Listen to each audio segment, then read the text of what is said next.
بہلول بھی دربار میں موجود تھا۔ وہ بے ساختہ ہنس دیا۔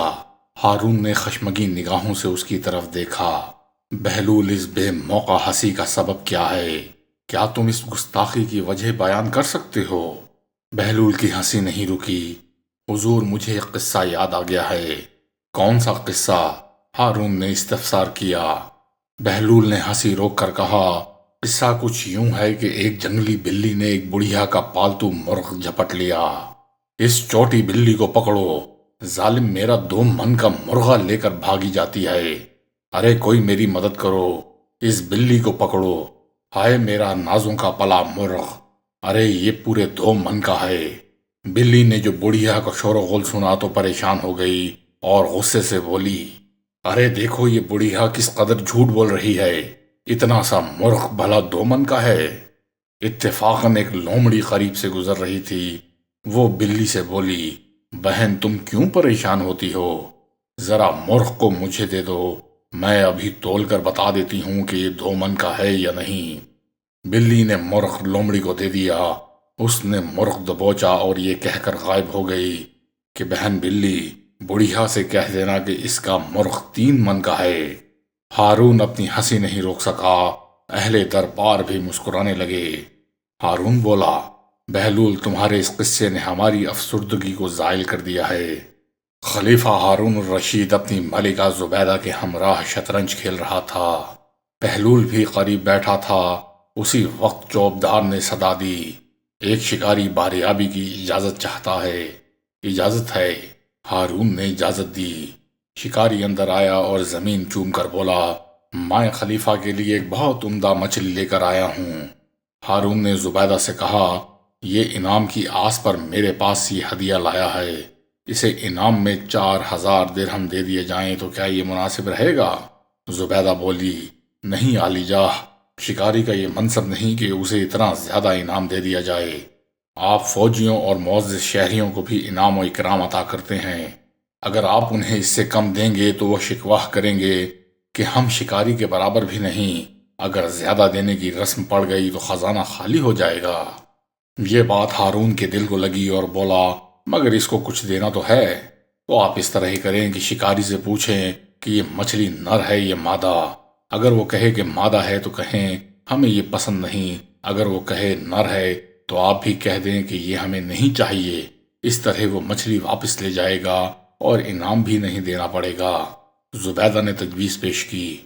بہلول نے آہستگی سے کہا، شکاری اتنی دور سے بڑی آس لے کر آیا ہے، یہ مناسب نہیں کہ ملکہ کی باتوں میں آ کر آپ اسے نامراد لوٹا دیں اور وہ رنجیدہ ہو۔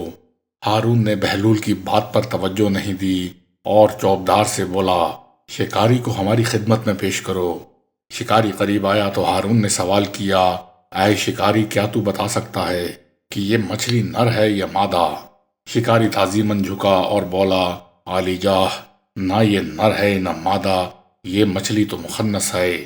ہارون بے ساختہ ہنسا اور بولا، تمہاری حاضر جوابی ہمیں پسند آئی، تمہیں 4000 درہم انعام میں دیے جائیں گے۔ حضور کا اقبال بلند ہو۔ شکاری درہم لے کر دعائیں دیتا ہوا رخصت ہوا۔ جب وہ محل کی سیڑھیاں اتر رہا تھا تو 1 درہم زمین پر گر پڑا۔ شکاری رک گیا اور اس نے درہم اٹھا کر جیب میں رکھ لیا۔ ہارون اور زبیدہ بھی اسے دیکھ رہے تھے۔ زبیدہ جو اتنی رقم لے جانے پر افسردہ سی تھی، ہارون سے بولی، عالی جاہ، آپ نے ملاحظہ فرمایا کہ یہ شکاری کس قدر لالچی اور کمینہ ہے، اس نے 1 درہم بھی نہیں چھوڑا۔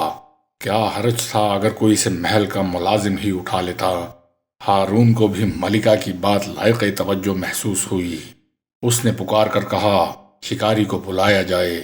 قریب بیٹھے ہوئے بہلول نے دبی زبان میں کہا، عالی جاہ، ملکہ کے کہنے پر شکاری کو نہ روکیے۔ ہارون نے توجہ نہیں دی۔ تب تک چوبدار شکاری کو بلا لایا اور ہارون کی خدمت میں پیش کیا۔ ہارون بولا، اے صیاد، ہمیں تیری یہ حرکت بہت ناگوار گزری ہے کہ تیرے پاس 4000 درہم موجود ہیں، اگر ان میں سے ایک گر گیا تھا تو نے یہ بھی گوارا نہیں کیا کہ اسے چھوڑ دے، شاید وہ کسی غریب کو مل جائے اور وہ اس سے اپنا کام نکال لے۔ شکاری تعظیماً جھکا اور بولا، جان کی امان پاؤں تو کچھ عرض کروں؟ امان ہے۔ ہارون نے امان دی۔ شکاری مؤدب لہجے میں بولا، حضور یہ ناچیز پست فطرت نہیں ہے بلکہ نمک کی قدر کرنا جانتا ہے۔ میں نے اس لیے وہ درہم اٹھا لیا تھا، اس کے ایک طرف آیات قرآنی کنداں ہیں اور دوسری جانب آپ کا اسم گرامی۔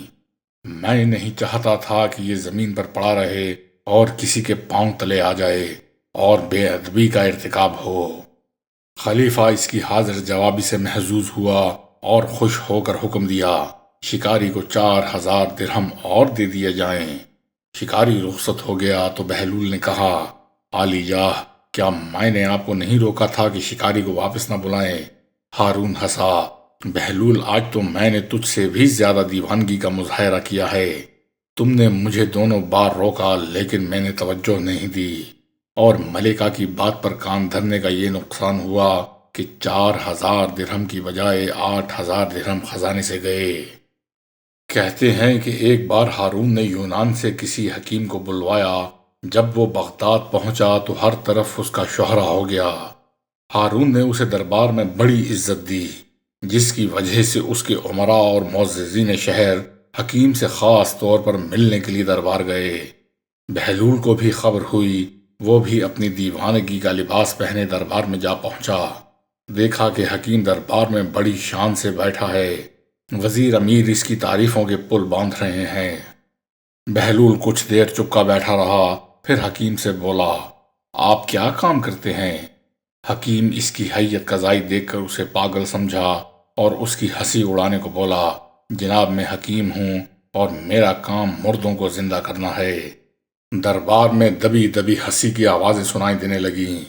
بہلول نے مسکرا کر اس کی طرف دیکھا اور بڑے مزے سے بولا، جناب حکیم صاحب قبلہ، برائے کرم آپ زندوں کے حال پر رحم کریں، ان کی جاں بخشی کر دیں، باقی رہے مردے تو ان کو زندہ کرنا آپ کا ہدیہ ہے۔ دبی دبی ہنسی قہقہوں میں بدل گئی۔ ہارون بھی ان میں شامل تھا۔ حکیم اتنا خجل ہوا کہ واپس یونان چلا گیا۔